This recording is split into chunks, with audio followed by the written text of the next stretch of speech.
J'attends que les gens... Bonjour. Merci de votre patience et d'être ici avec nous aujourd'hui.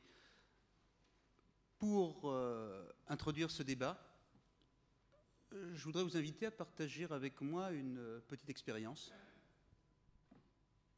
pour laquelle j'ai besoin d'un tout petit peu de silence. Nous allons maintenant compter ensemble, je vais compter tout seul, jusqu'à 7. 1, 2, 3, 4, 5, 6, 7. Ça y est. Quelque part dans le monde, en Afrique ou en Asie ou en Europe, un enfant vient de mourir de faim. 1, 2, 3, 4, 5, 6, 7. Un autre enfant, quelque part sur notre belle planète, pendant que nous sommes assis ensemble dans notre belle Sorbonne, vient de mourir de faim. Un enfant, aujourd'hui, meurt de faim toutes les 7 secondes. C'est à cet enfant, ces enfants, que nous pourrions dédicacer ce débat sur le thème « Un autre monde est-il possible ?» Débat qui pourrait s'intituler « Oui, évidemment, un autre monde est possible, et vite, et comment y arriver ?» Et j'imagine que nous divergerons assez rapidement sur ce thème-là. On pourrait le dédicacer à cet enfant, on pourrait le dédicacer à ces gens qui perdent leur emploi parce que des entreprises déménagent, on pourrait le dédicacer à ces jeunes Sénégalais qui, à l'heure où nous parlons, sont en train de monter sur une pirogue de pêcheurs, mais les pirogues de pêcheurs ne servent plus à pêcher, pour s'embarquer quelque part vers notre monde où, malgré les apparences, il fait meilleur vivre que chez eux. Beaucoup de gens à qui nous pourrions penser, donc, en débattant. Pourquoi ai-je commencé par l'enfant meurt de faim? Parce que cette information sur l'enfant qui meurt de faim toutes les 7 secondes, je l'ai trouvée, Daniel Mitterrand, sur votre site internet, le site internet de votre fondation, France Liberté. Vous participiez, Daniel Mitterrand, je ne vais pas vous faire l'injure, ni faire l'injure à notre public de vous représenter, mais simplement vous participiez la semaine dernière, dimanche dernier, à la marche mondiale contre la faim du programme alimentaire mondial. Nous sommes en plein dans notre sujet. Daniel Mitterrand, vous avez milité toute votre vie, vous militez encore contre les injustices qui nous entourent. Pourquoi ai-je commencé par cette histoire des enfants qui meurent de faim? Parce qu'elle me renvoie aussi, à vous, Susan George, un de vos premiers livres, il y a plusieurs années, s'appelait « Comment meurt l'autre moitié du monde ». Pas nous, l'autre moitié du monde. Vous avez été, crise interne à Attac, mais vous avez été vice-présidente d'Attac, vous faites partie des... Vous aimez qu'on vous définisse comme politologue, donc politologue ce sera, vous êtes né aux États-Unis, vous êtes française, vous militez inlassablement, vous donnez des conférences, vous essayez d'éduquer les gens aux réalités de la mondialisation libérale. Vous expliquez que nous ne sommes plus réellement dans un univers démocratique, mais que nous sommes soumis à un gouvernement de fait composé de multinationales, d'institutions internationales qui pratiquent, c'est une expression que j'ai trouvée sur votre bouche, un sado-monétarisme qui conduit les peuples à la famine et à la misère. Notre troisième intervenant, et je devrais m'excuser auprès de lui de ce propos liminaire qu'il doit juger parfaitement démagogique, digne du Nouvel Observateur, Jacques Marseille et du Point. Jacques Marseille, donc, vous êtes historien, économiste, interventionniste, ironiste. Vous tenez ici le mauvais rôle, celui de l'homme qui trouve que tout ne va pas si mal en ce bas monde. Vous avez, dans une interview, parlé des 30 glorieuses de la mondialisation. Et vous expliquez que cette mondialisation, loin de nous conduire à la misère, a plutôt permis d'augmenter le revenu moyen des habitants de la planète, de lutter, de faire diminuer de manière importante la mortalité infantile, et qu'il ne tient qu'à nous, les acteurs, les politiques, les États, d'en faire un outil réellement performant. Voilà le cadre posé. Comme vous êtes minoritaire, Jacques, j'ai envie de commencer par vous. Est-ce que mon propos liminaire, ou est-ce que les inquiétudes, ou est-ce que les mouvements d'horreur que nous pouvons avoir en regardant l'actualité, en regardant le monde qu'on nous fabrique, est-ce que tout ceci vous paraît de l'irénisme, de l'enfantillage, ou est-ce qu'il y a effectivement un problème dans le monde tel qu'il se construit aujourd'hui? Non, il y a effectivement un problème dans le monde qui se construit aujourd'hui, sauf que là où on nous avait fait compatir en début d'intervention, c'est-à-dire un enfant meurt de faim tous les 7 secondes, je veux dire que vous l'auriez tenu il y a 20 ans, c'était probablement le double, Vous l'aurez tenu il y a 50 ans, c'est probablement le triple. C'est-à-dire que la réalité d'aujourd'hui, c'est qu'il meurt de moins en moins d'enfants dans le monde. Mais il en meurt évidemment bien trop par rapport à ce que nous pouvons supporter. Moi, je vais vous dire, l'année où je suis né, en 1945, il est mort un enfant sur 13 avant l'âge d'1 an dans ce pays qui s'appelle la France. Donc, pour vous montrer à quel point, dans le monde qui a été celui des, alors on va dire des premiers, de ce siècle qui a précédé, la formidable réalité de l'évolution économique, c'est le progrès, c'est la croissance. Et donc la véritable question qui se pose, c'est pourquoi certains pays, pourquoi certains peuples ne connaissent pas ce que nous avons, nous, connu en un siècle ou dans les 50 dernières années. Et là, on se constate que la question, ce n'est pas un autre monde est-il possible, c'est qu'est-ce qui explique que dans ce monde qui est le nôtre, certains réussissent à s'en sortir et d'autres pas. Je vais prendre un exemple. Au lendemain de la Deuxième Guerre mondiale, si vous lisiez la presse, si vous lisiez les informations, si vous regardiez les premières émissions de télévision, il n'y en avait pas beaucoup, les peuples qui étaient amenés à disparaître, d'après les commentateurs, tels que vous l'avez fait en début, c'était un pays comme l'Inde, par exemple, où on vous disait, regardez, la famine en Inde, ils sont condamnés, ils sont trop nombreux, leurs ressources sont insuffisantes, l'Inde va disparaître sous la famine. Bon. 50 ans après, l'Inde rachète Arcelor, l'Inde rachète tout, et l'Inde voit dans Bangalore les services délocalisés, et dans 50 ans, l'Inde sera la plus grande puissance économique mondiale, une des plus grandes puissances économiques mondiales. Donc la question, c'est pourquoi certains réussissent et pourquoi pas d'autres. Et la question renvoie toujours, en fait, pourquoi l'Afrique ne réussit pas là où tout le monde réussit. Et c'est ça la vraie question. Donc la question n'est pas de se dire est-ce qu'un autre monde est possible. La question est beaucoup plus modeste, beaucoup plus modeste. Pourquoi certains peuples et certains pays réussissent et pourquoi pas d'autres. Et là, ça ne renvoie pas à la compassion, ça ne renvoie pas à la commisération, ça renvoie à l'analyse très concrète des faits, des politiques, des gouvernements et de l'insertion de chacun dans ce qu'on appelle l'économie mondiale. Susan George.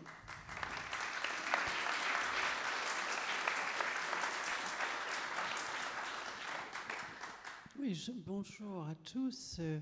Il est incontestable que les taux de mortalité ont beaucoup chuté depuis la Deuxième Guerre mondiale. Ceci, personne ne le conteste.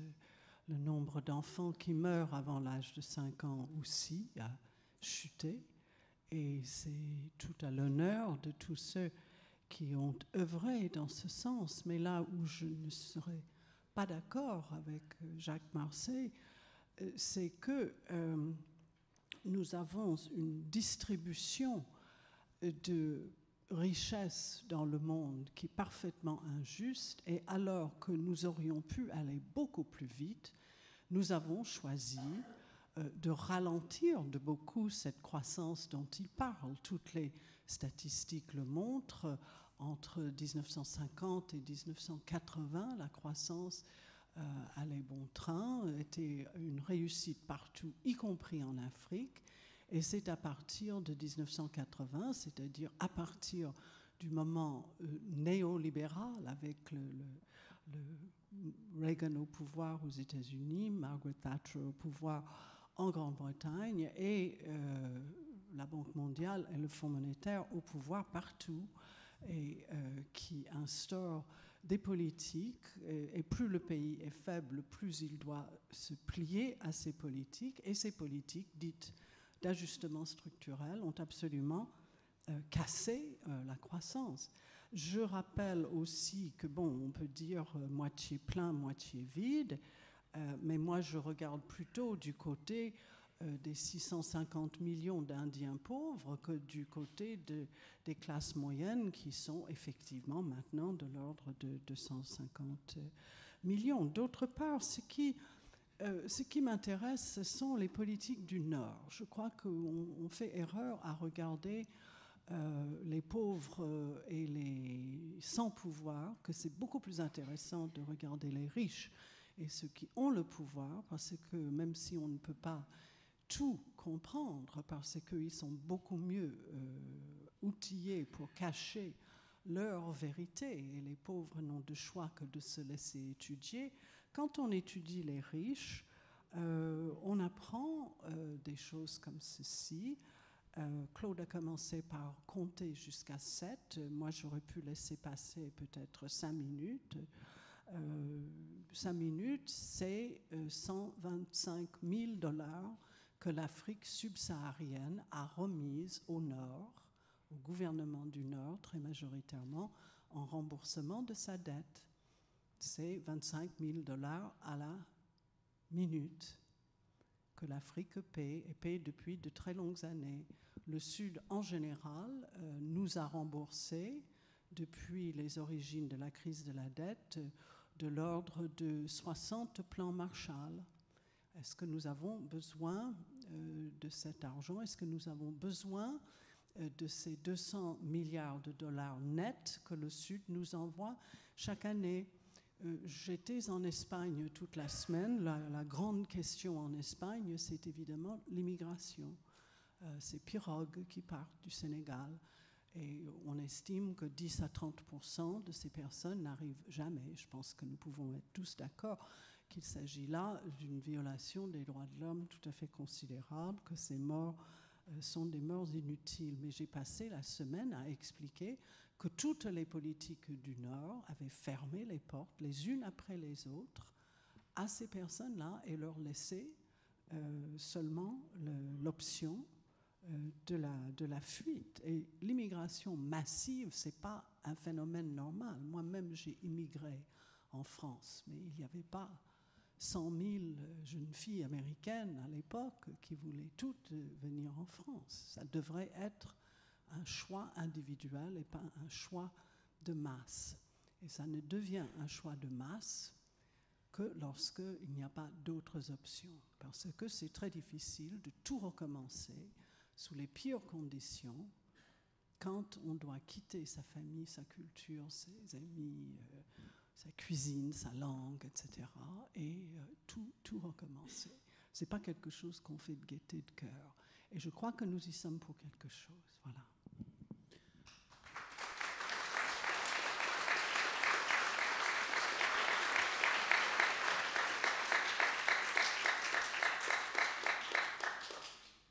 Me préparant à passer la parole à Daniel Mitterrand, je vous autorise, après elle, une dernière salve d'applaudissements, mais sinon on va perdre un temps fou. Daniel Mitterrand, est-ce que vous avez le sentiment aujourd'hui d'être confronté à un monde plus injuste, plus dur que celui dans lequel vous êtes entré? Je rappelle que vous êtes entré à la conscience politique et à l'engagement pendant l'occupation, sous la résistance. Oui, je crois qu'aujourd'hui, il est bon de se rappeler l'histoire et de chercher des références, de faire des comparaisons. Mais on a la possibilité aujourd'hui d'ouvrir les yeux, d'entendre et de voir ce qui se passe.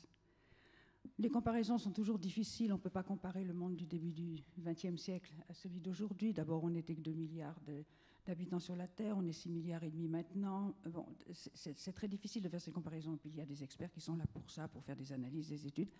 Moi, je suis beaucoup plus terre à terre. Et moi, je vois, et je regarde, et tous ceux qui m'entourent voient et regardent aussi ce qui se passe dans le monde.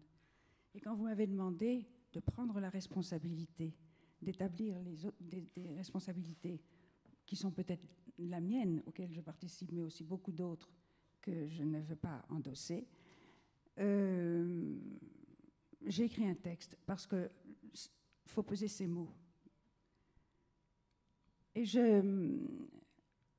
la première question qu'on peut se poser, c'est en quoi nous sommes responsables, nous, aujourd'hui?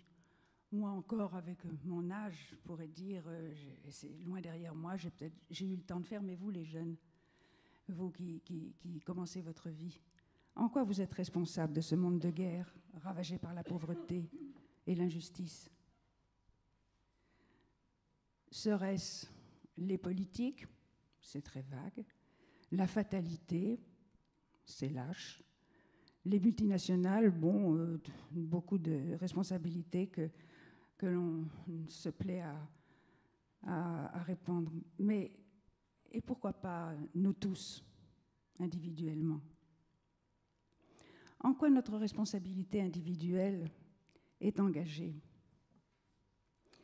Moi, j'ai l'habitude, peut-être que c'est parce que j'ai été élevée par des instituteurs, quand j'emploie un mot, je vais tout de suite au dictionnaire voir comment il le définit.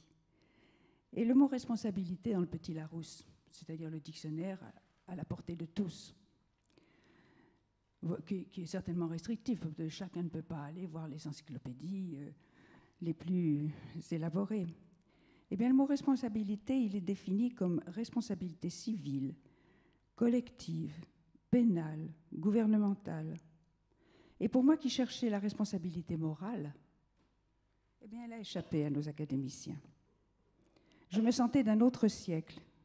Et pourtant, c'est bien de responsabilité morale dont il était question dans l'éducation de mes parents instituteurs.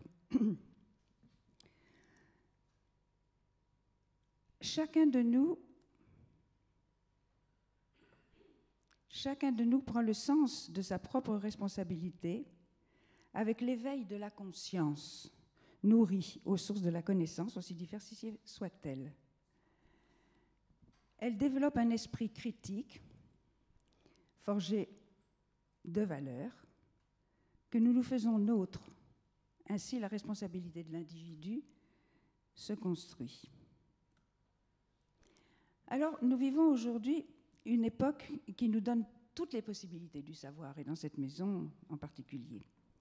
Et puis, nous sommes à l'époque, à l'ère d'Internet, et nous savons en temps et en heure tout ce qui se passe dans le monde. Nous pouvons exercer notre esprit critique jusqu'à se faire une opinion argumentée. Et pour construire le monde qui donnera à tous ces privilèges de la connaissance, eh bien, les outils sont là. Faut-il encore les reconnaître et les utiliser? Ce sont les échanges qui enrichissent les esprits. Et pour l'humanité, l'outil le plus précieux est le langage. Il faut se dire que nous sommes la seule espèce à avoir ce rare privilège de pouvoir communiquer entre nous et de pouvoir peser la valeur des mots, de pouvoir discuter, de pouvoir faire avancer une idée ou la faire régresser. C'est quand même un privilège énorme que l'espèce humaine a reçu. Et les mots,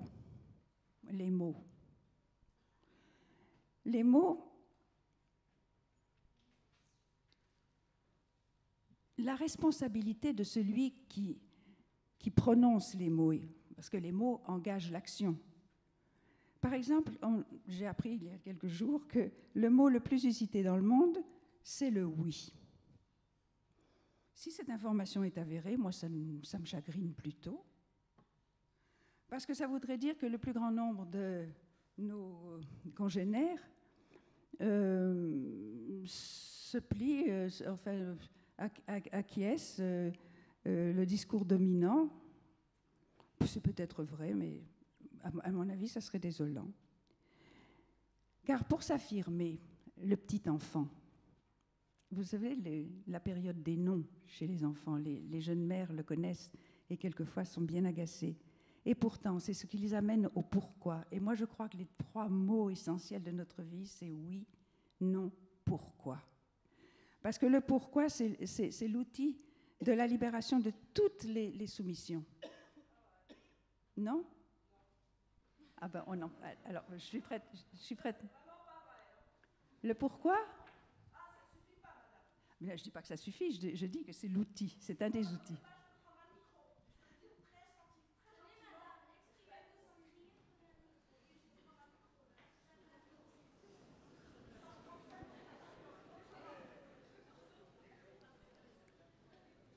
Je suis prête à vous entendre et à être convaincue. Hein, et c'est ça La réussite n'existe que s'il y a la vérité avec. Oh, bah oui, mais attendez. À l'heure d'Internet, on a une capacité de savoir, une grosse capacité de savoir dans la mentalité actuelle. En France. Je pense que... On ment aux gens. Bon, alors laissez-moi finir mon développement. Depuis 58 ans, peut-être plus, on ment à tire-larigot, comme on dit en France. s'il est loisible de couper ce micro, je pense que la salle aura amplement la parole par la suite. Voilà.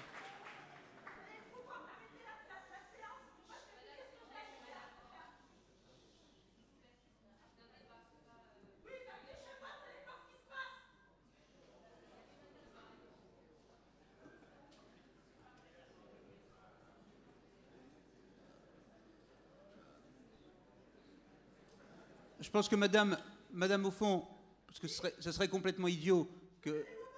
Non, bon, je vous en prie. Je pense que ce serait complètement idiot que vous soyez forcé de sortir de l'amphithéâtre. Ce n'est pas du tout l'esprit de ces rencontres. Alors laissez parler gentiment et courtoisement madame Mitterrand, qui aura bientôt fini son progrès, et après, de manière tout à fait démocratique, vous pourrez intervenir dans le débat, à condition que ce soit sans véhémence exagérée. Mais vous avez une magnifique voix, madame. Est-ce que madame Mitterrand peut reprendre?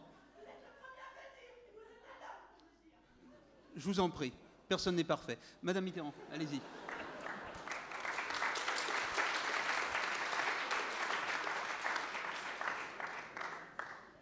Bon, alors pour revenir au non, au oui et au pourquoi, je dis que dire non par principe sans réfléchir est aussi sot que de dire oui sans se poser de questions. À l'époque actuelle, où la pensée unique préside aux décisions qui engagent l'avenir de la planète, je rends hommage aux vertus du non. Il exprime une résistance au processus d'une politique mondiale qui pénalise les 3/4 de l'humanité. Ceux-là ont pris leurs responsabilités quand ils ont dit non, quand ils disent non à cette pensée unique. Et bon, même si beaucoup de personnes le contestent, même si certains vous disent que ce n'est pas grave, il est quand même reconnu que la planète, même si certains vous disent que ça n'est pas grave, que la planète est quand même en grande difficulté pour la continuité. La responsabilité de l'emploi du mot. La première responsabilité est de l'employé. Il compose un vocabulaire élaboré au fil des générations. Il s'est construit et c'est un langage, un pacte convenu pour servir une cause ou une autre. Les mots sont des outils. J'insiste bien sur le mot outil pour l'expression de la pensée. Il facilite la description des faits que nous devons ni travestir ni détourner de toute réalité. C'est le ciment de tous nos échanges, oraux ou écrits. Les mots sont là pour appeler un chat un chat. Les dérives sont criminelles lorsque les non-dits en pervertissent le sens admis d'un commun accord. C'est trahir le pacte d'échange implicite entre les êtres humains. Et tout ça, c'est de notre responsabilité. Les grandes équivoques sur les mots, non seulement créent les malentendus, mais sont le signe que le pacte est trahi. L'exemple le plus explicite qui me vient à l'esprit lorsque j'entends, au cours des débats sur l'eau, puisque France Liberté est par le nombre considérable de rencontres que nous faisons et de débats que nous faisons autour de l'accès à l'eau pour tous, c'est quand lorsque l'on dit, et dans cette salle, je pense que vous le direz avec moi, l'eau, l'accès à l'eau pour tous. On dit bien tous. Et puis, dans les débats, il m'arrive d'insister, et je dis, mais tous, qu'est-ce que vous entendez? Ah bien sûr, tous ceux qui peuvent payer, me dit-on. Alors pour moi, ça n'est pas convenable, tout simplement. Et pourtant, ceux qui disent ça, ils sont de bonne foi. Ils sont dans le droit fil de l'enseignement qui en font les meilleurs dirigeants, des gestionnaires de l'eau dans le monde. Ils sont issus des générations dont je fais partie et qui ont élevé nos enfants en leur présentant la réussite affichée par la valeur de l'argent qui donne la puissance et la notoriété. Eh oui, après la guerre, nous voulions tous que nos enfants soient beaux.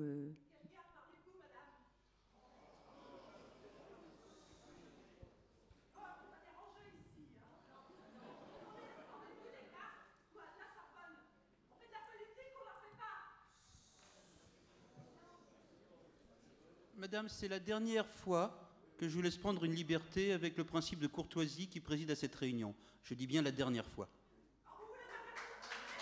D'accord. Est-ce que madame... Je souhaiterais, madame, très gentiment, que vous sortiez. Voilà. Je souhaiterais que vous puissiez sortir gentiment maintenant. Voilà.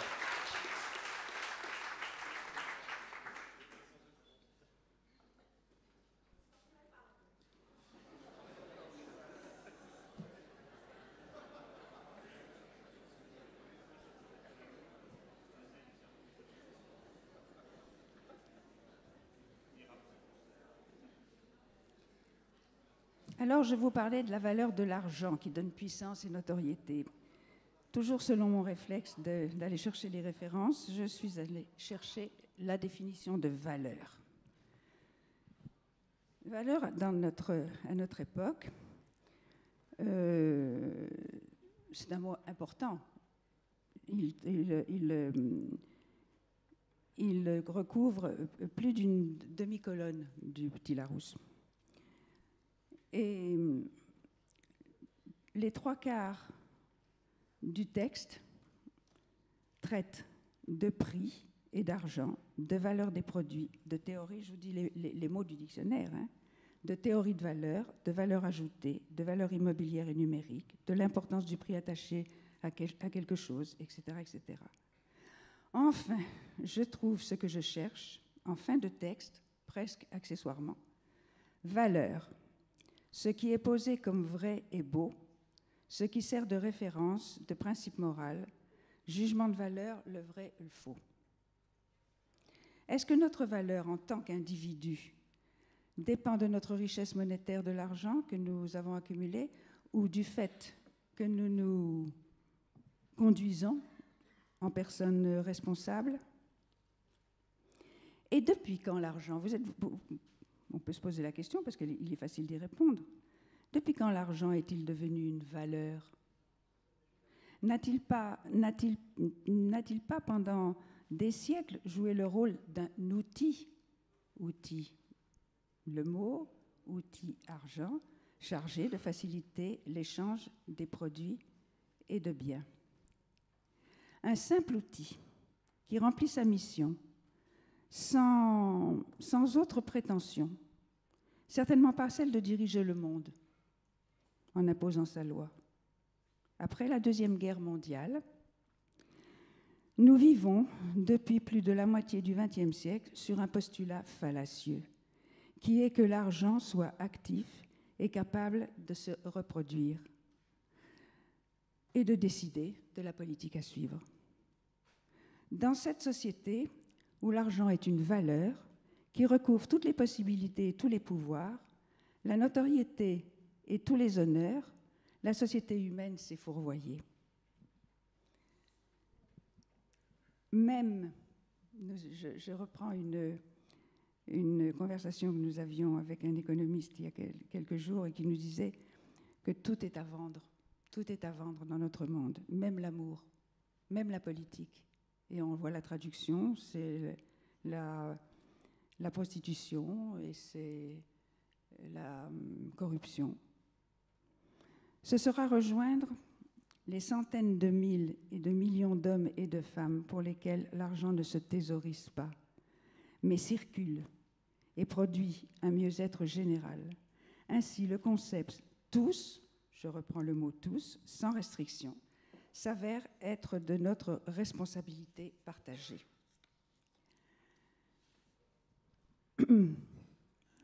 Là, je vous ai parlé succinctement et rapidement, enfin j'espère, de la responsabilité individuelle. Ça, ce que je viens de vous dire nous regarde tous. Employez les bons mots et surtout les bons outils. Mais la responsabilité collective, elle s'exerce, car certains problèmes sont ceux de la société tout entière, et même de la planète. Je prends l'exemple de la cause de l'eau, que nous défendons depuis déjà une bonne décennie. Elle induit la continuité de la vie, vous le savez. Tous, riches, pauvres ou miséreux, tous à la même enseigne, que vous dormiez sur un matelas de dollars ou un carton sur le trottoir, sans eau potable. Et vous connaissez le risque que court l'humanité en ce moment, sans eau potable. Il suffit de quelques jours et c'est la mort assurée. De ce fait, en premier lieu, elle symbolise l'égalité préconisée dans le premier article de la Déclaration universelle des droits de l'homme. Tous les êtres naissent libres et égaux en dignité et en droit. Oui. Quand il s'agit de l'eau aussi.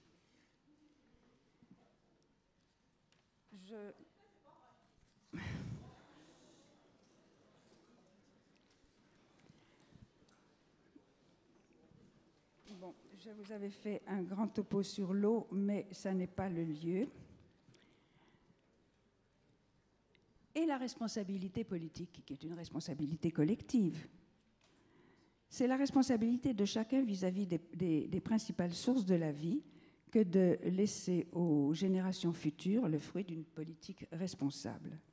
C'est une volonté politique à mettre en œuvre. C'est de la responsabilité des chefs d'État que d'inscrire dans les constitutions le droit à l'accès à l'eau comme un droit de l'homme. C'est de la responsabilité de chacun de faire pression sur nos élus pour que cette constitution s'améliore. Incitons nos dirigeants à respecter les belles annonces qu'ils n'ont pas l'intention de mettre en œuvre. Et là, je pense en particulier aux forums mondiaux de Rio, par exemple, ou de Kyoto, où on nous annonce une merveille en nous disant que l'an 2000, Rio était en 92, qu'en l'an 2000, il y aurait accès à l'eau partout dans le monde où l'eau n'est pas accessible. Parce que c'est possible. Parce que c'est possible. Et pourquoi? Puisque c'est possible, pourquoi ça ne se fait pas? Bon, devant la carence, à Kyoto, on nous dit oh, ben, peut-être qu'en 2015, il y aura seulement la moitié. Mais enfin, vous verrez, en 2015, il y aura la moitié. Et on sait très bien que ça ne se passera pas comme ça parce qu'il n'y a pas la volonté politique de le faire. Et c'est de notre responsabilité de réveiller cette volonté politique chez nos dirigeants. Et puis, une autre responsabilité sur laquelle il ne faut pas faire l'impasse, c'est celle des entreprises. Les entreprises qui ne répondent pas de leur gestion, qui devant leurs actionnaires, seulement devant leurs actionnaires, ils répondent de leurs actions et de leur gestion. Leurs dirigeants ne sont pas élus, sinon par un petit groupe d'intérêts. Elles ne devraient pouvoir se démettre de leur responsabilité de servir l'intérêt général et devraient répondre de leurs travaux et de leur gestion devant une juridiction internationale. Ça, ce ne sont pas des vœux pieux, hein. Il y a un travail de fond qui se fait pour obtenir au moins cela et de pression. Nos gouvernements sont trop enclins actuellement à s'en remettre à des entreprises internationales devenues les maîtres à penser de nos élus, qui ont perdu la notion, mais je vous ai dit l'essentiel, hein, même s'il y a encore beaucoup de choses à dire, de nos élus qui ont perdu la notion de bien public. Il leur incombe de gérer ce bien public. Je tiens à dire que je ne suis pas le parangon de la lutte contre les entreprises privées, comme on veut bien m'en donner l'image. À leur place, elles jouent le rôle qui leur revient de prestataires de services. Seulement, du fait de la puissance des mécanismes financiers et économiques qui échappent à tout contrôle démocratique, les entreprises cherchent à fuir leurs responsabilités. On voit fleurir les sociétés offshore, etc. Les nouveaux périls ne sont plus le fait des États totalitaires, mais les nébuleuses financières que personne ne peut plus contrôler. La privatisation, et je reviens à la responsabilité, la privatisation est l'expression la plus désastreuse d'un abandon des responsabilités de nos élus.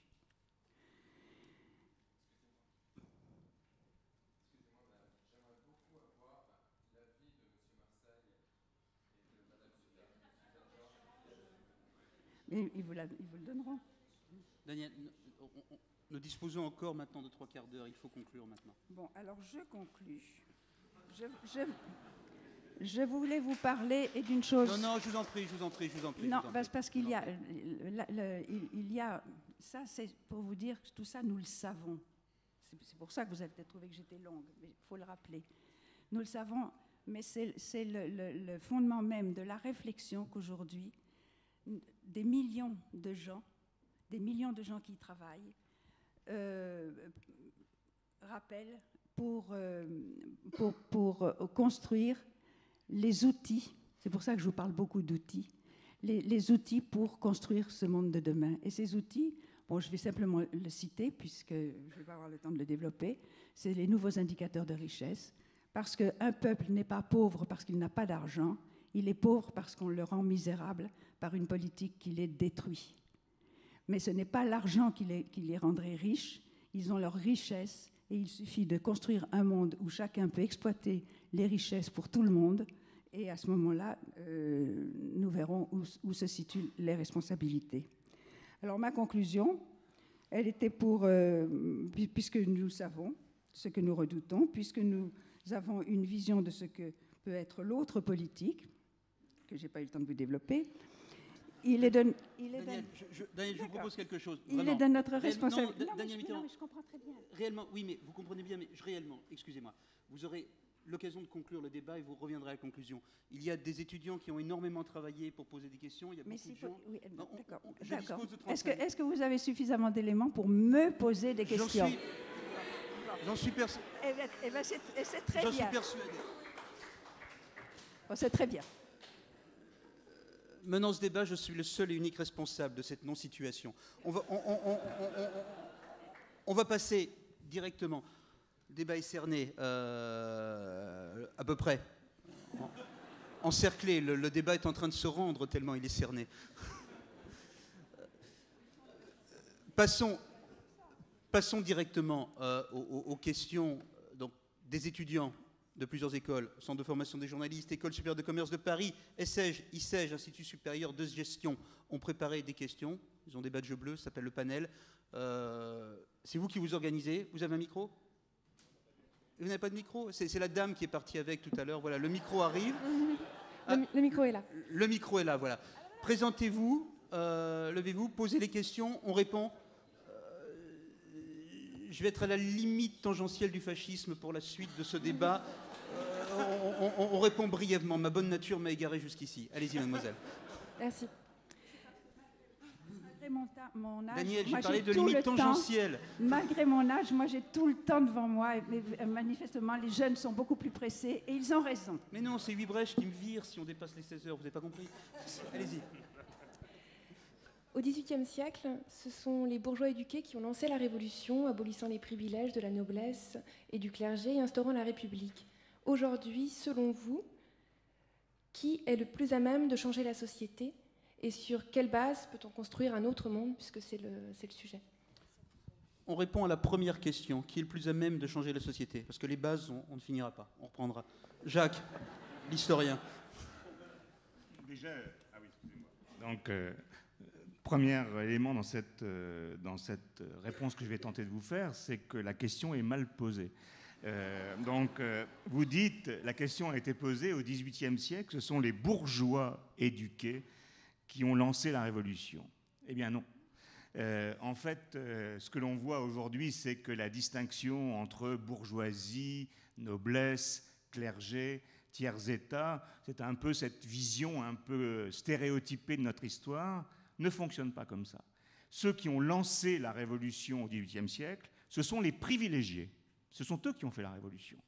C'est-à-dire, c'est l'aristocratie privilégiée, éduquée par les Lumières, et une partie minime du tiers-État qui n'aspirait qu'à rejoindre le camp des privilégiés, qui a bousculé la monarchie et qui a renversé les choses. Alors c'est vrai que c'est tous les travaux de François Furet et d'autres depuis une vingtaine d'années qui ont été faits sur la Révolution. Donc le paradoxe de ma réponse, c'est que ceux qui peuvent changer le monde et qui peuvent changer la société, ce sont les privilégiés.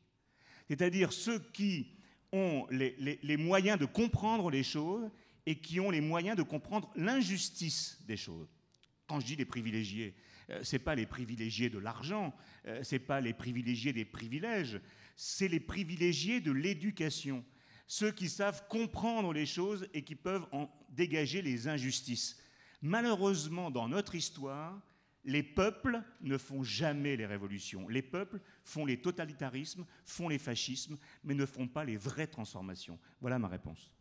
Suzanne, est-ce que dans le mouvement altermondialiste est-il un mouvement de privilégier la connaissance? Je ne vais pas essayer de critiquer Jacques Marseille sur le plan de l'histoire française.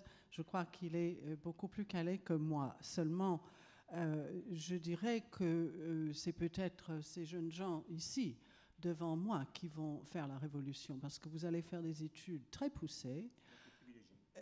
Vous êtes des privilégiés, mais je n'ai pas terminé le propos. Vous seriez peut-être content simplement d'être des privilégiés, seulement j'ai lu hier dans le Financial Times l'article hebdomadaire de M. Samuel Britton, qui est un économiste qui est lui-même un privilégié, c'est le frère de l'ancien commissaire européen Leon Britton, et M. Britton explique que la mondialisation amène des baisses de salaire pour des gens comme vous, mais que finalement les choses s'arrangent. Seulement, il faut 30 à 50 ans pour que les choses s'arrangent. Et entre-temps, vous allez vous aligner de plus en plus sur des Chinois, des Indiens, des gens qui font autant d'études que vous. Les Chinois sortent des dizaines de milliers de gens super qualifiés chaque année et qui sont prêts à travailler pour beaucoup, beaucoup moins que vous. Les Chinois ont maintenant beaucoup de centres de recherche chez eux pour les plus grandes entreprises de l'Occident. Lisez un document annuel tout à fait intéressant qui s'appelle le World Investment Report. Je suis sûre que vous êtes tous anglais courant sans aucun problème. Et vous lisez cette production annuelle de l'UNCTAD et vous apprendrez dans le numéro, non pas celui qui vient d'arriver, mais la livraison de l'an dernier, que des firmes comme Nokia ont 5 centres de recherche en Chine et seulement 3 d'entre eux emploient 900 scientifiques. Et ça n'est pas seulement pour leur production et leur distribution en Asie, mais c'est pour leurs activités dans le monde entier. Et beaucoup, beaucoup d'autres firmes en font autant. Alors, tant que nous avons un système qui n'est plus du tout comme au XVIIIe, XIXe siècle, où on commençait les échanges, on entrait sur les marchés avec des produits agricoles, et puis on faisait textile, chaussures, et puis on faisait petite manufacture, et puis petit à petit, l'industrie prenait de la graine, prenait de la maturité, et on devenait comme les États-Unis. Mais entre-temps, on se protégeait beaucoup. Aujourd'hui, on n'a plus le droit de se protéger, ou très peu, et un pays comme la Chine et très bientôt l'Inde font tous les paliers à la fois. Voilà.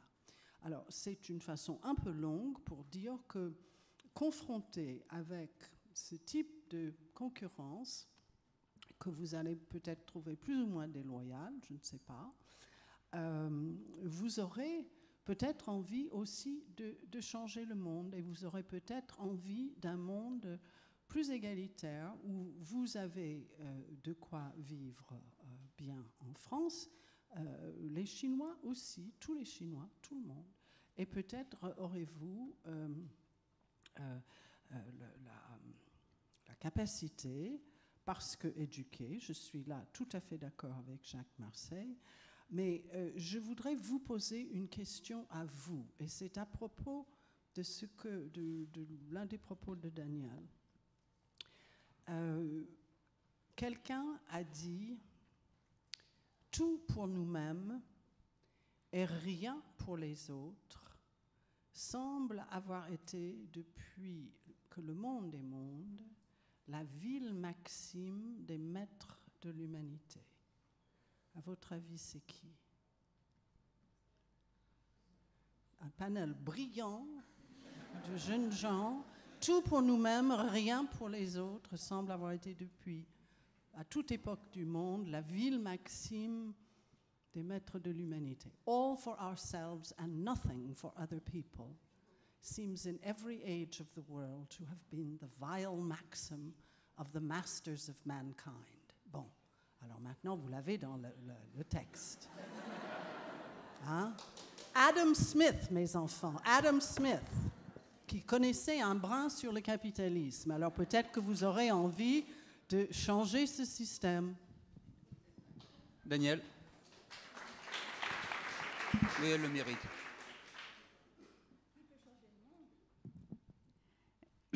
Moi, j'ai appris que la révolution, elle avait été commencée, en tout cas, par les paysans,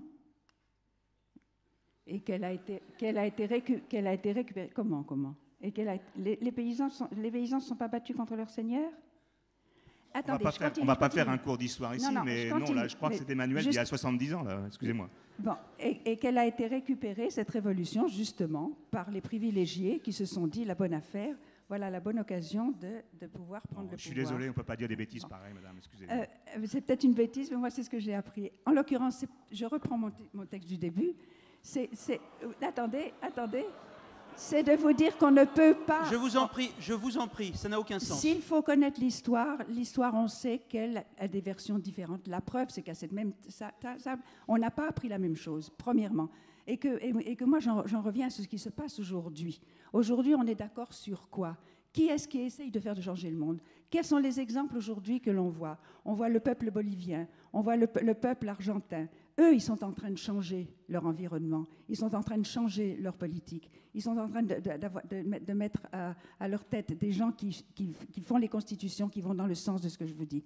Ce sont les peuples qui changent la face du monde. Autre question? Non, ce n'était pas un signal d'applaudissement, c'était non. Autre question, s'il vous plaît. Vas-y. Donc, je me présente, je suis Christian de Sciences Po. Alors, le débat est un petit peu confus, donc on va essayer de se recaser. Alors, je trouve, je me permets de le dire... Il est odieux, hein? Il est odieux, il est franc. Donc, je vois tous, vous avez un petit point de vue qui me paraît très économiste sur la société. Vous parliez, Suzanne Georges, justement, du souci de l'étudiant, du futur diplômé, du futur employé occidental qui verra son niveau de vie baisser. Mais moi, ce qui me soucie c'est pas tant la baisse de mon niveau de vie, parce que du moment que j'ai de l'eau potable, pour reprendre Daniel Mitterrand, et des livres, ça ira bien, et un petit peu à manger aussi. Mais moi, ce qui me soucie plutôt, c'est le sens, en fait. Le sens dans ce monde. On est dans une nébuleuse. Pour un jeune, en tout cas aujourd'hui, qu'il soit à Sciences Po, qu'il soit en fac ou ailleurs, je crois qu'il y a une grosse crise du sens. Dans la nébuleuse néo-capitaliste, on a l'impression qu'à part la destruction de richesses pour produire des biens de consommation, la consommation de ceux-ci dont on tire une satisfaction censée être maximale, mais qui ne l'est jamais finalement, puisqu'on n'est jamais satisfait vraiment. Quel est le sens dans un monde, selon vous tous, qui est là, qui est en panne d'idéologie, et où la religion n'est plus satisfaisante pour quelqu'un peut-être d'un petit peu éclairé au regard de ce qu'elle peut devenir? Voilà.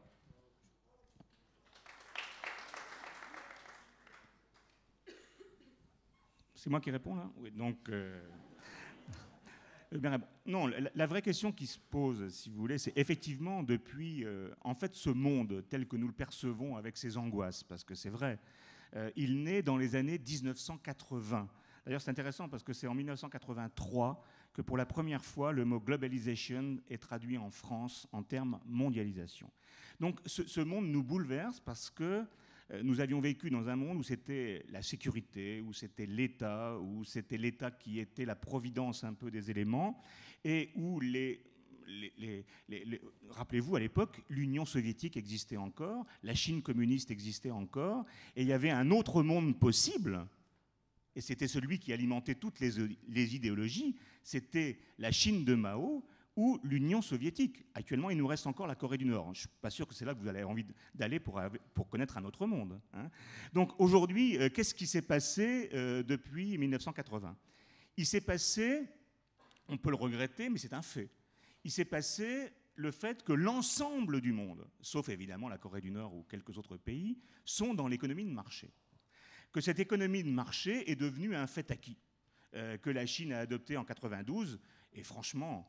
je me sentirais mal, moi, de dire aux Chinois, attendez, vous n'avez pas le droit d'avoir une voiture, vous n'avez pas le droit de vous former, vous n'avez pas le droit de devenir riche, vous n'avez pas le droit d'aspirer à ce que nous sommes, parce que nous avons eu avant, et que vous, quand même, vous n'êtes pas sympa, hein, de dégrader un peu la planète et de nous enlever l'eau potable, et de nous enlever l'énergie, et de nous enlever ce que nous avons connu depuis des siècles. Et vous, les Chinois, vous osez aspirer à ce que nous sommes. Mais c'est scandaleux. Hein, d'autant plus que les Indiens vont aussi aspirer à ce que nous sommes. Mais c'est profondément scandaleux. Donc, vous voyez en fait que la question aujourd'hui, c'est nous sommes dans une économie de marché. Mais dans cette économie de marché, il y a plusieurs variantes possibles. Bon, il y a plusieurs modèles possibles. Je veux dire qu'entre l'économie de marché suédoise et l'économie de marché américaine, entre l'économie de marché chinoise et l'économie de marché française, il y a des variantes. Donc la question n'est pas de savoir si un autre monde est possible, parce que ce monde, il n'y en a pas d'autre que le monde dans lequel nous sommes. Et c'est plutôt une bonne nouvelle. Et c'est plutôt une bonne nouvelle. Et la seule question est de savoir, ce monde qui est le nôtre, qu'est-ce que nous voulons en faire? Est-ce que nous voulons avoir plus de justice, plus d'équité, plus de liberté? Est-ce que nous voulons accorder, parce que dans les statistiques que nous avons données tout à l'heure, moi je vais en donner une autre, hein, depuis que nous avons commencé le débat, la dette de l'État français s'est accrue de 2 000 € par seconde. Hein. Donc la question, qu'est-ce que nous avons fait de cette dette depuis? Est-ce que nous avons amélioré votre situation? Est-ce que nous avons fait une meilleure éducation, une meilleure politique de santé, une meilleure politique de l'avenir? Évidemment non. Donc la question est de savoir, au sein de l'économie de marché, qui est notre économie de marché, que tout l'ensemble du monde partage aujourd'hui, quel type de société nous voulons avoir. Et vous verrez à ce moment-là que nous serons moins condamnés à consommer des antidépresseurs en France qu'à espérer une autre forme de société.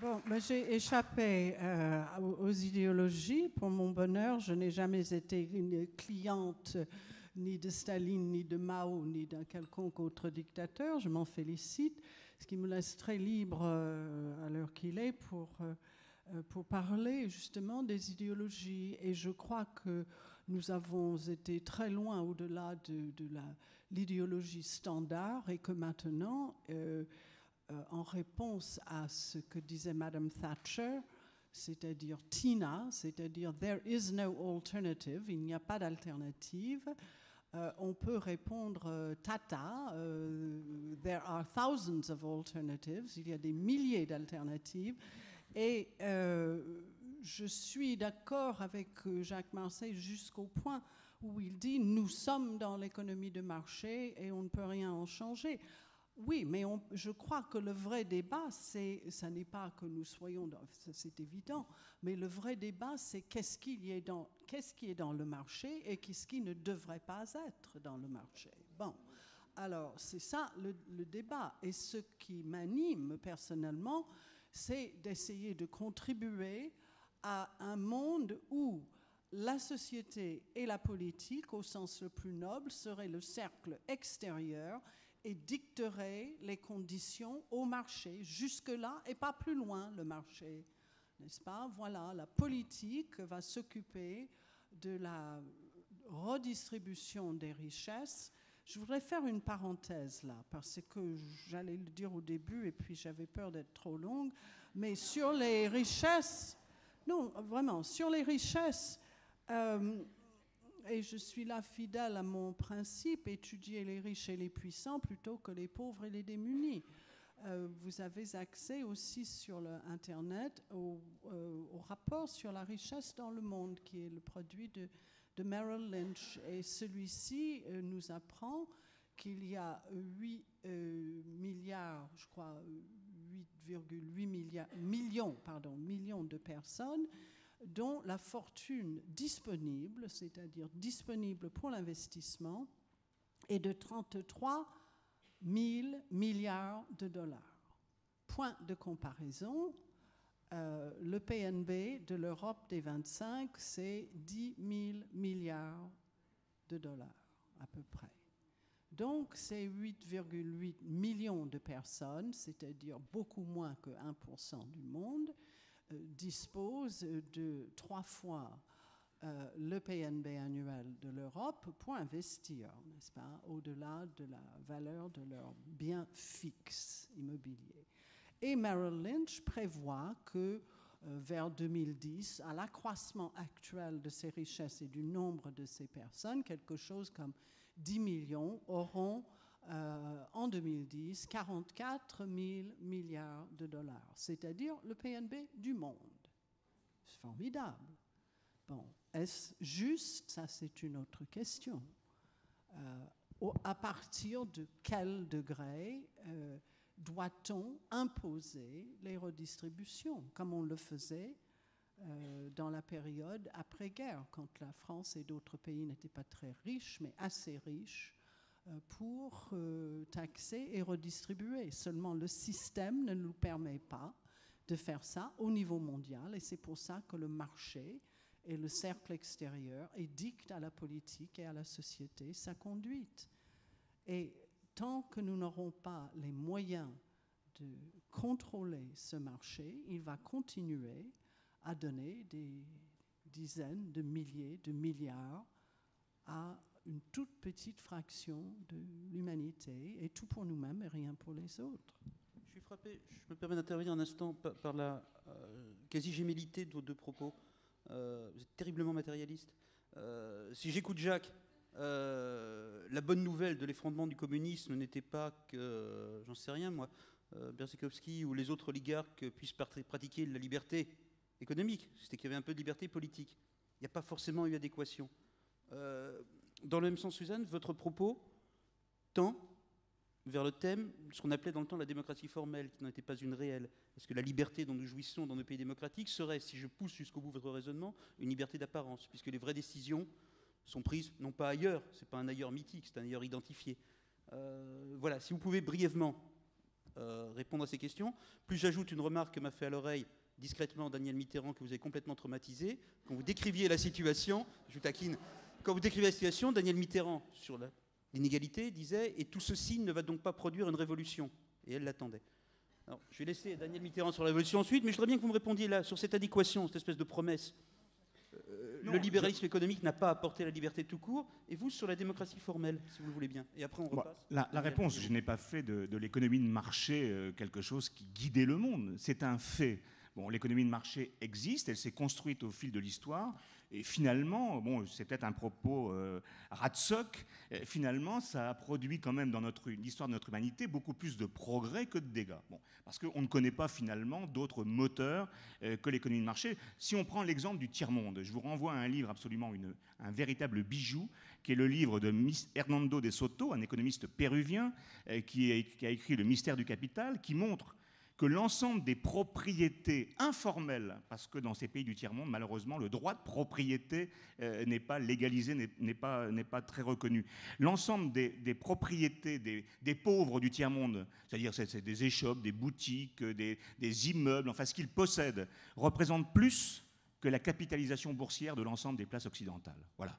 Donc, je veux dire qu'il ne faut pas non plus mythifier l'écart qui nous... je veux dire que l'esprit d'entreprise, l'esprit est le moteur de l'histoire depuis toujours. Mais ce n'est pas, évidemment, ce qui donne le sens de l'histoire. Je veux dire que ça serait absurde aujourd'hui, et ça serait ridicule, d'imaginer que les forces du marché sont incontrôlées, sont incontrôlables.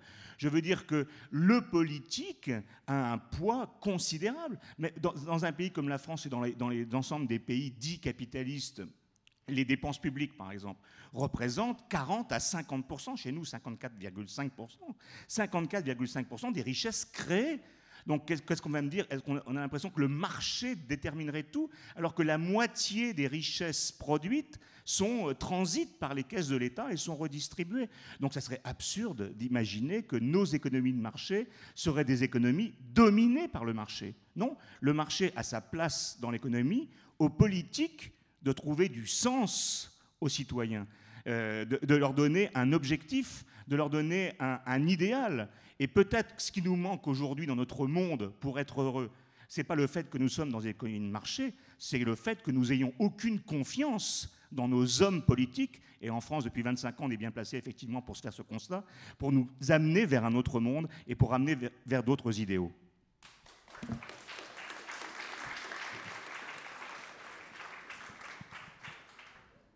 Je crois que le désir de démocratie a remplacé les autres idéologies.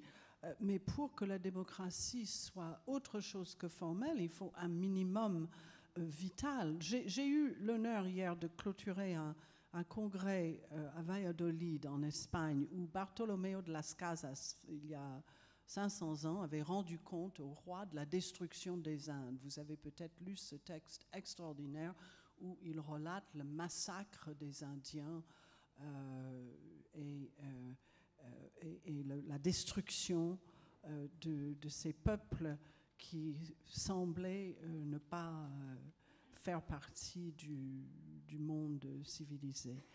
Et je rappelais que la Déclaration universelle des droits de l'homme, peut-être que les 20 premiers articles concernent effectivement des questions individuelles, mais toute la fin, tous les 10 derniers articles concernent le niveau de vie, concernent la distribution des richesses, concernent la possibilité pour chacun d'avoir un niveau de vie adéquat pour son bien-être et celui de sa famille. Je cite l'article 25, et que cette déclaration fait appel aussi à l'organisation internationale. C'est déjà là en 1948.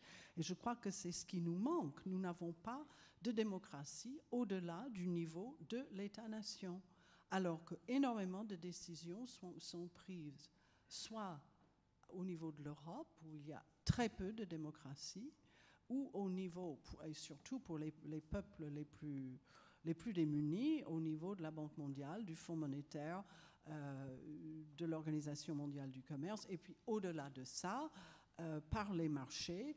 Je ne partage pas là du tout la vision du marché de Jacques Marseille. Les crises financières qui ont eu lieu depuis seulement 15 ans ont frappé dans plus de 90 pays. Je pourrais citer les chiffres du Bureau international du travail à ce propos, mais c'est absolument terrifiant. Les crises financières, ce n'est pas que des choses financières. Ça fait perdre son emploi, ça fait perdre toute sa sécurité, ce sont des violations des droits de l'homme. Donc je pense qu'il s'agit d'une démocratie pas du tout formelle que je cherche, mais une démocratie tout à fait concrète. Daniel ? J'ai réagi tout à l'heure au développement de M. Marseille quand il parle des richesses créées. Je voudrais bien qu'il me dise qu'est-ce que c'est que les richesses créées. Est-ce que ce sont celles qui représentent le PIB, la comptabilisation des flux monétaires du PIB, alors que le PIB aujourd'hui, qui est la panacée de la photographie de la richesse d'un pays, est calculé d'une façon totalement fallacieuse et trompeuse. Quand on pense qu'on compte les flux monétaires qui sont issus, par exemple, des guerres, c'est enrichissant de faire la guerre parce qu'on vend les armes. C'est enrichissant d'avoir les ricas et le pétrole parce que ça fait travailler des gens, le PIB monte. C'est la merveille des merveilles que d'avoir un tsunami parce que le PIB dans la région monte, parce que ça fait travailler, mais pour des choses négatives. Alors si on continue à comptabiliser les catastrophes et ce qui est le plus négatif pour l'humanité, pour la vie sur la Terre, comme des richesses, alors pardon, moi je ne marche pas.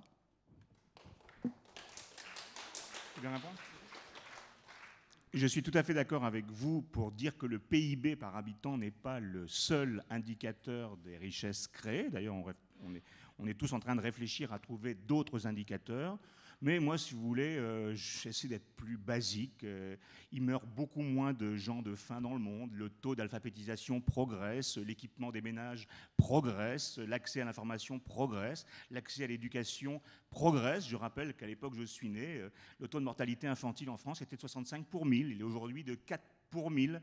Je regarde que les pays d'Asie qui se sont développés, l'alphabétisation des femmes atteint aujourd'hui 100%, que le niveau de connexion à Internet est très élevé, que voilà, ce sont des choses toutes bêtes, hein, j'allais dire. C'est le fait de pouvoir manger à sa faim, de pouvoir se vêtir, de pouvoir se loger, de pouvoir s'éduquer, de pouvoir donner un avenir à ses enfants.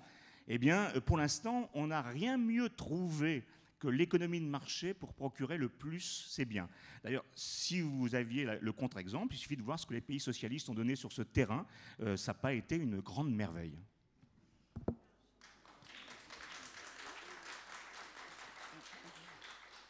Non, On va renvoyer...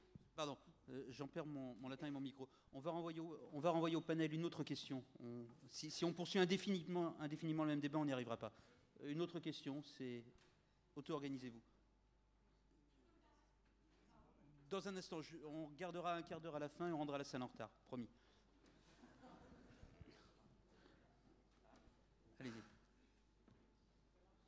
Ah. Non ? Non. Oui. Alors, une question assez simple, quoique. Cet autre monde que vous appelez donc aujourd'hui de vos voeux, cette question s'adresse plus particulièrement, excusez-moi, à Suzanne Georges, hein, mais évidemment. Alors, donc cet autre monde que vous appelez aujourd'hui de vos voeux, est-il nécessairement et doit-il être de gauche ?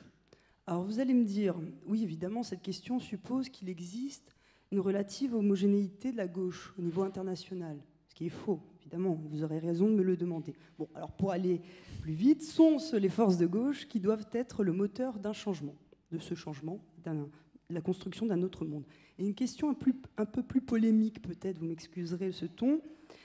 Nous n'allons pas revenir évidemment ici sur la crise interne d'Attac, mais le mouvement altermondialiste aujourd'hui s'est-il finalement transformé en mouvement altercapitaliste ? Altercapitaliste.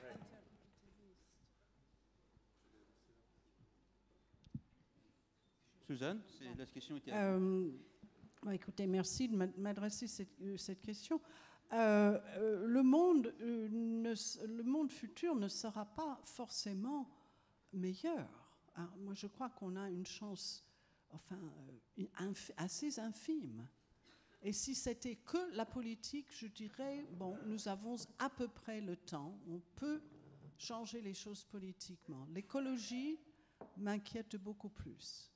Et cet autre monde peut être un désastre sur le plan de l'environnement. Cet autre monde peut être aussi un désastre. Daniel, si tu peux me passer le bouquin que je viens de t'offrir, merci. Je vais me faire un peu de pub parce que c'est ça. Dans le rapport Lugano, j'ai décrit un autre monde dans lequel on n'a pas besoin de centaines de millions de personnes parce qu'ils ne contribuent rien au système capitaliste, ni en tant que producteur, ni en tant que consommateur. Et le mieux,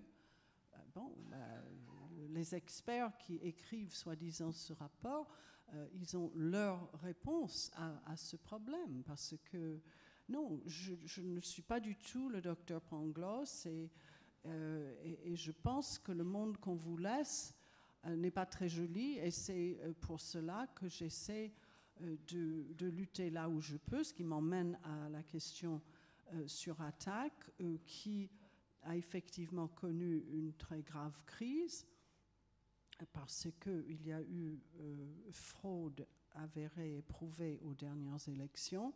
Il y aura de nouvelles élections au mois de décembre.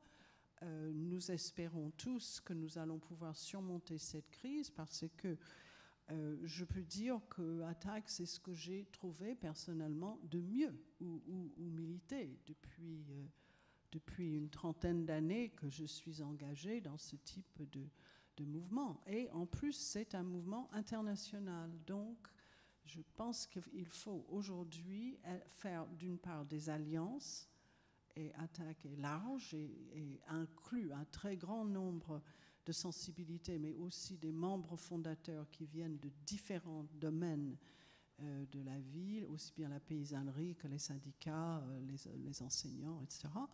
Et d'autre part, existent dans une quarantaine de pays. La question était, est-ce que c'est de gauche, tout ça ? Est-ce que c'est de gauche ?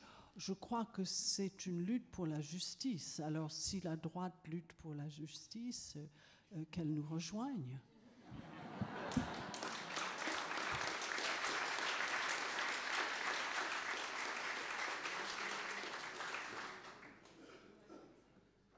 On peut poursuivre là-dessus, Jacques. Est-ce que la notion de progrès ou de bonne gouvernance ou de régulation de la mondialisation s'inscrit-elle encore dans les critères traditionnels de la gauche et de la droite, de la redistribution, du choix du progrès économique contre le choix de l'égalité, ou est-ce qu'on est dans des considérations qui les dépassent totalement? Poursuivre Susan George, est-ce que le problème n'est pas la réaffirmation des gouvernements face aux puissances internationales? Là, c'est ni de droite ni de gauche, c'est de l'État. Chevènement ne dirait pas mieux que moi, il le dirait mieux. Ou est-ce que c'est de la simplificacité des politiques dont dépend une mondialisation aussi heureuse que celle que vous, Jacques, appelez de vos voeux? Bon, moi, je suis effectivement mal placé pour répondre à ce type de questions, mais parce que je ne sais pas très bien ce que c'est que la gauche, je ne sais pas très bien ce que c'est que la droite. Je veux dire qu'aujourd'hui, si vous vous placez dans le cas de ce pays, où est la gauche, hein? Qu'est-ce que la gauche? Qu'est-ce que ça veut dire? Qui est de gauche? Quelles sont les positions? Enfin, j'oserais même pas évoquer l'actualité pour me poser la question de qu'est-ce que c'est que la gauche, hein? Donc, la vraie question, c'est quel est le projet? Quel est le sens? Quelle est l'idée? Qu'est-ce que l'on veut faire? Bon.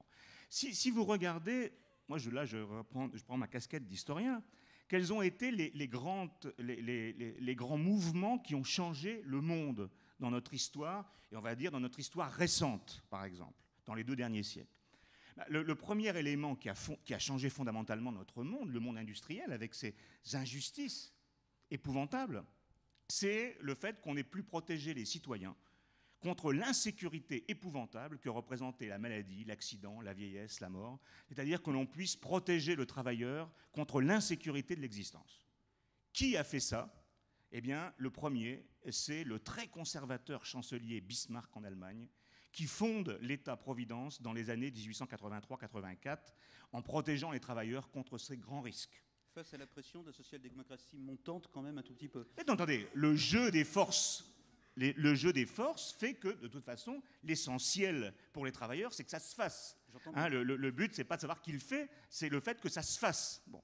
Deuxième élément, qui dans les années 1930, pour combattre ce fléau que devenait le chômage, et chômage provoqué par la grande crise financière, celle-là, des années 1930. Qui a proposé de faire intervenir l'État? Qui a proposé de relancer le pouvoir d'achat des travailleurs? Qui a proposé d'élargir l'État-providence? 2 personnes. Keynes, qui était un grand libéral, qui détestait la gauche au possible, et Beveridge, qui a fondé l'État-providence en 1943. Qui, en France, a créé l'État-providence? Qui a accordé un grand rôle à l'État? Qui a élargi les bases de l'État-providence? De Gaulle, qui n'était pas un homme de gauche. Alors c'est vrai, je vous concède qu'il y a eu les congés payés en 1936. C'est pas ça, franchement, qui change le monde.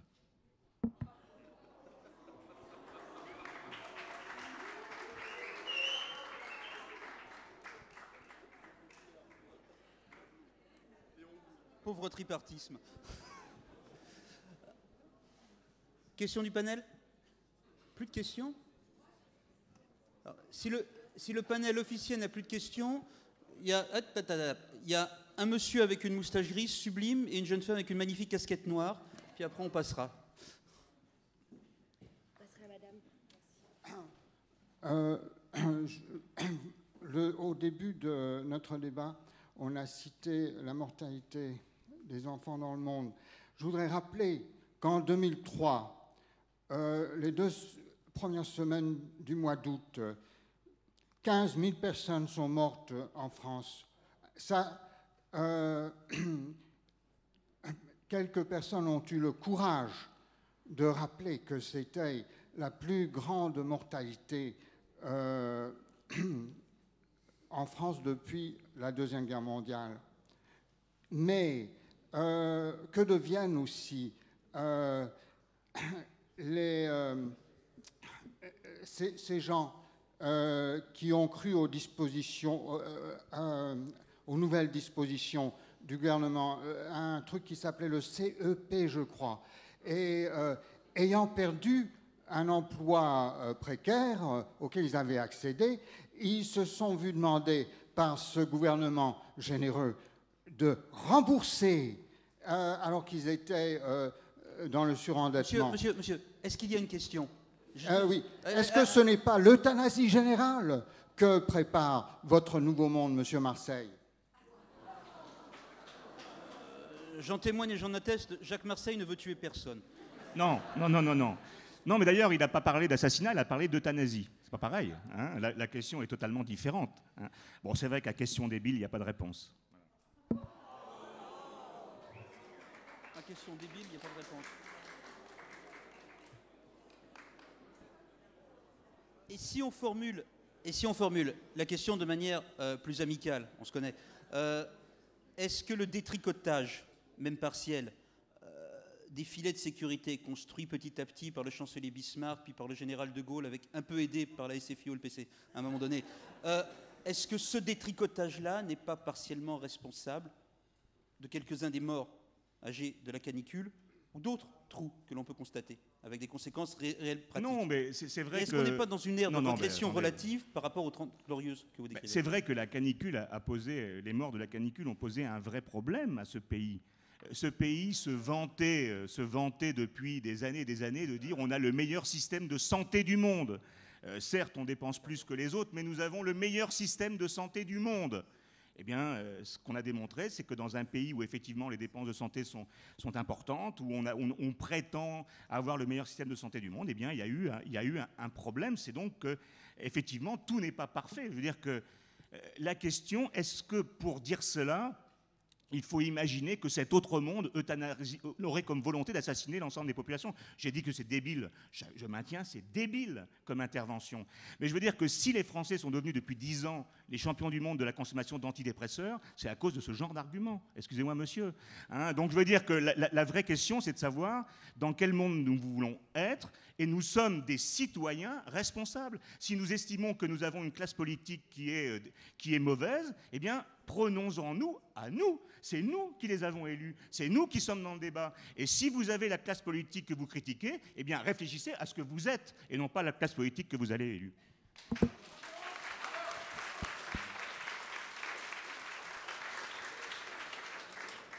Avant de céder la parole à Suzanne, il nous reste très exactement 10 minutes ensemble. C'est de manière impérative, sinon on sabote l'organisation des débats ultérieurs. 10 minutes. Pensez-y avant de poser vos questions, pensez-y dans vos réponses également. J'en prends une pour dire que je trouve qu'il n'y a pas de questions débiles, que les questions doivent provoquer la pensée et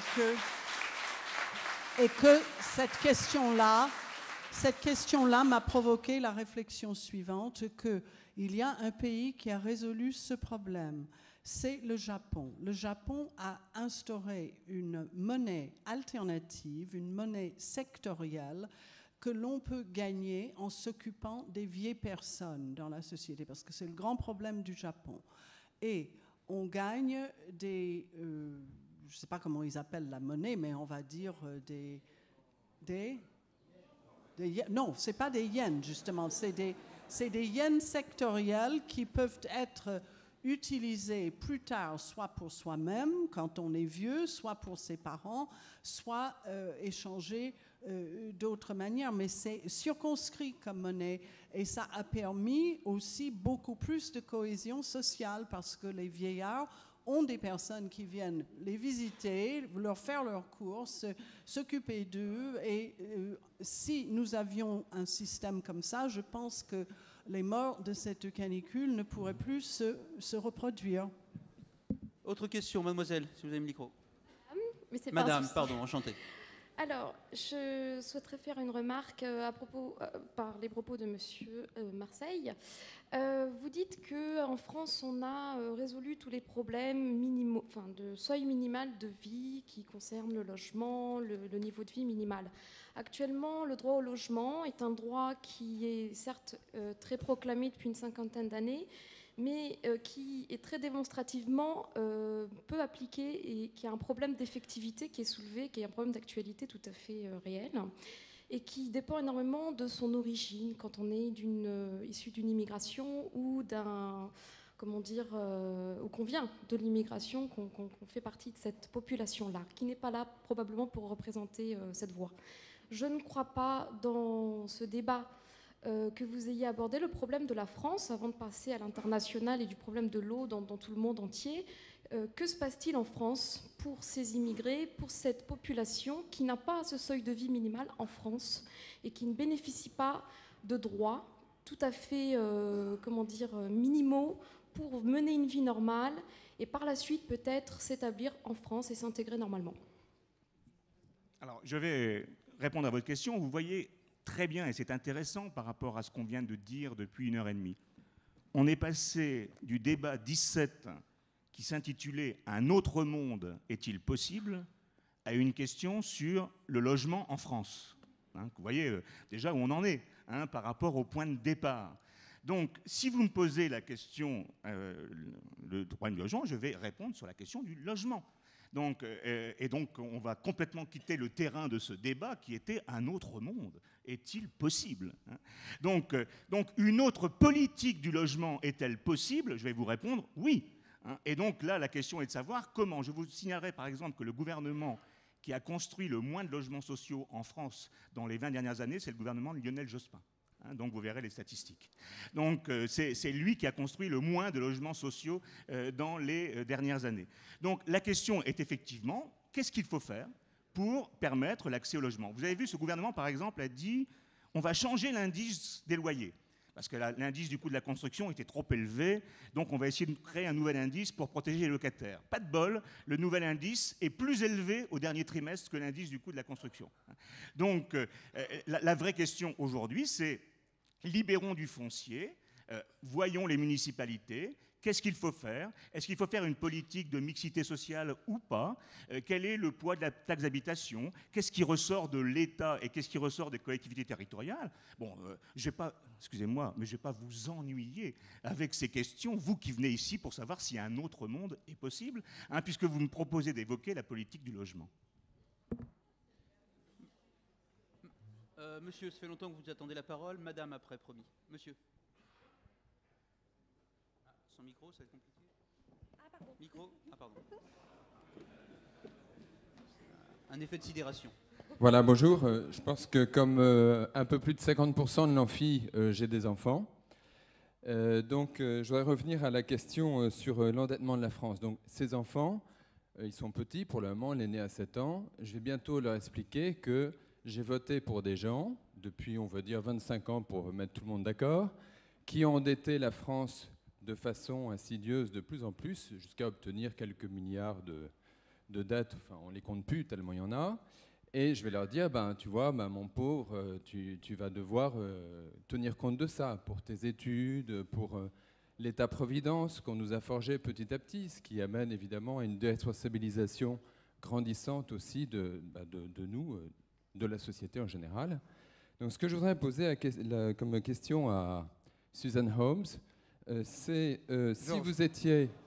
pardon, excusez-moi, Georges, excusez-moi. Si vous étiez demain élu président de la République ou conseillère spéciale du président ou de la présidente, quelles seraient les mesures que vous lui proposeriez justement pour agir en fonction, on va dire, du bien commun, de la responsabilisation des gens et avec quelques milliards de dettes en France?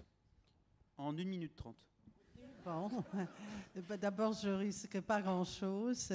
Je ne pense pas que l'on m'offre un poste comme cela.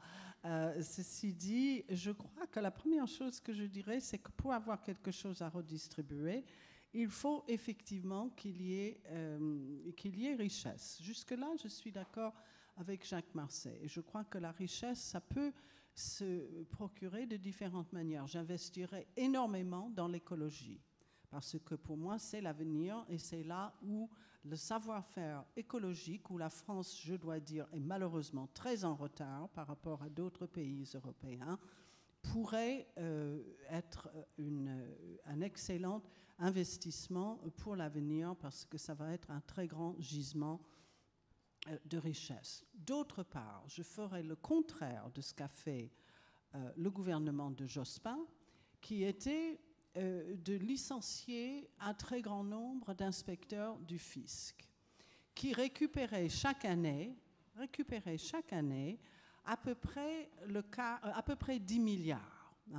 Alors, au lieu de les récompenser ou d'en doubler le nombre, parce qu'on considère que la fraude fiscale en France est de l'ordre de 50 milliards par an, c'est-à-dire l'équivalent de ce que rapporte l'impôt sur le revenu, eh bien, j'embaucherai des inspecteurs de l'impôt.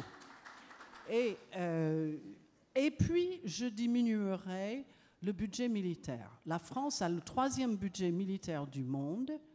Je pense que le Conseil économique de la défense, quand on demande, la question me semble élémentaire, mais quel est l'ennemi? Nous dépensons le double pour les militaires du budget chômage, peut-être pas éducation, j'ai oublié, mais c'est le double des dépenses sociales en gros. Et la réponse, c'est il n'y a plus de menaces à nos frontières. Mais il n'y a plus non plus de frontières à nos menaces. Alors je dis, messieurs, ça ne suffit pas, je veux dire, comme explication pour l'ennemi. Et je pense qu'on peut trouver des sous là et investir dans des choses qui auront un avenir, y compris dans la recherche. Vous savez qu'il y a 400 000 chercheurs européens qui sont aux États-Unis et la plupart n'ont aucune intention de revenir. On a besoin d'investir dans l'éducation, la recherche, et on peut trouver pas mal d'argent dans ce qui n'est pas payé, dans la fraude fiscale et dans le budget militaire.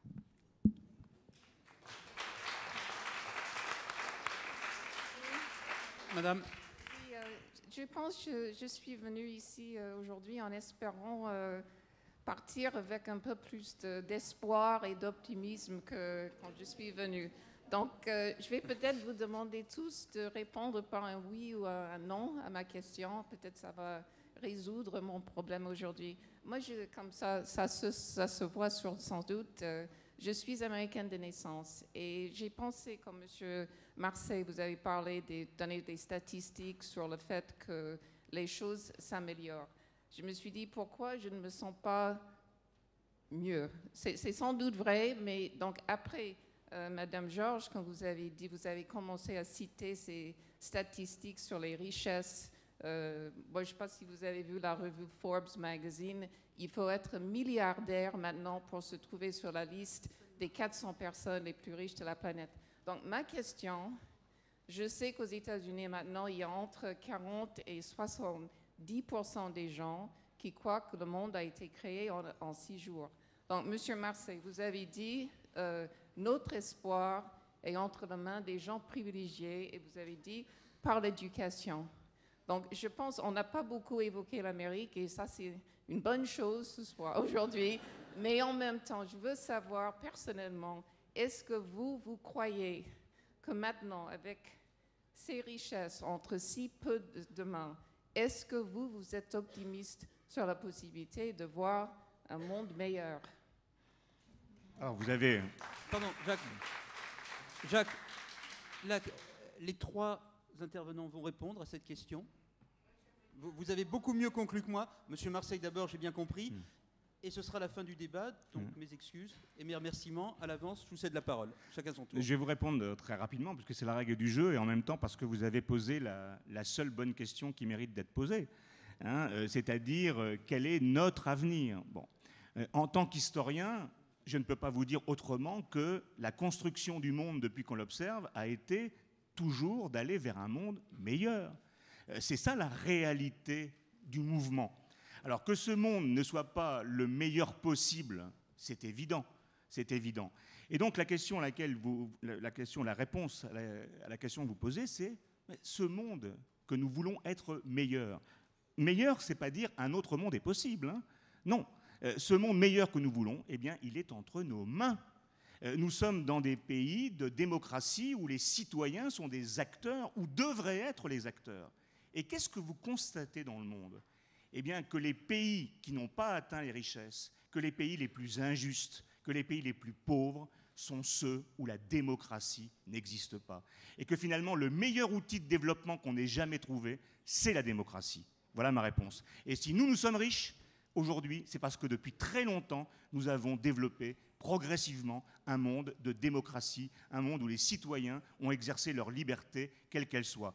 Donc, je ne dis pas qu'il faut que la meilleure marchandise à exporter dans le encore, que je serais tenté de le dire, que c'est la démocratie, mais en tous les cas, il y a un lien évident entre démocratie et richesse. Voilà ma réponse. Il y a l'amour aussi. Ah oui. En prime, en prime. Il vous sera donné par surcroît, madame. Suzanne. Bon, je voudrais saluer ma compatriote et dire que, bon, en 2004, j'ai publié un bouquin qui s'appelait Un autre monde est possible si, 3 petits points, et il y a 11 chapitres pour dire si, etc., etc. Donc, je ne vais pas essayer de répondre à la question. Je crois que mais dans ce livre et dans vos propos, vous rejoignez l'exigence de démocratie de Jacques Marseille. Absolument. Ce qui est une synthèse Absolument. inattendue. Je rejoigne tout à fait l'exigence de démocratie, mais à tous les niveaux, pas seulement national, mais international et, je dirais, planétaire. Mais aux questions qui traitent de l'optimisme ou du pessimisme, je réponds, je ne sais pas quel est l'avenir. Donc, je suis ni l'un ni l'autre, ni optimiste ni pessimiste, mais j'ai de l'espérance, ce qui est différent. Je crois que nous avons une chance d'être une espèce humaine sur Terre qui finira par montrer un peu d'intelligence et aurait un sens de la justice. S'il vous plaît, le dernier mot et la conclusion sur une autre réponse à cette même question revint à Daniel Mitterrand. Merci encore pour votre présence. Daniel. Est-ce que nous pouvons être optimistes? Mais bien sûr. Il n'y a qu'à voir les centaines de milliers et les millions de personnes qui travaillent pour cet autre monde pour le moment et que nous rencontrons. Évidemment, on ne le rencontre pas dans le marigot des histoires politiques internes à la France ou même capitalisme, communisme. Non. Ils pensent à autre chose. Ils pensent autrement.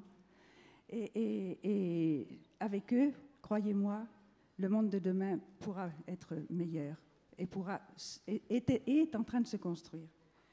Alors, bien sûr, les démocraties, mais il faut savoir aussi de quelle démocratie on parle. Si on parle des démocraties de développement monétaire, qui sont en effet l'image répandue des démocraties actuelles, mais quand on parle des pays qui commencent et qui ont mis en place les démocraties, sinon les pays, les régions ou les locaux qui ont mis en pratique les démocraties participatives, eh bien on peut espérer, parce qu'on voit qu'il y a un autre climat, non seulement de solidarité, mais de confiance et d'art de vivre qui est à l'encontre du monde dans lequel on vit, où tout le monde n'est que méfiance par rapport les uns aux autres. La confiance n'existe plus, on a peur de tout le monde. Eux, ils n'ont pas peur les uns des autres parce qu'ils sont là justement pour se serrer les coudes et s'entraider. Moi, j'y crois. J'y crois.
S'il vous plaît, on va vous demander de tous quitter la salle. On doit préparer.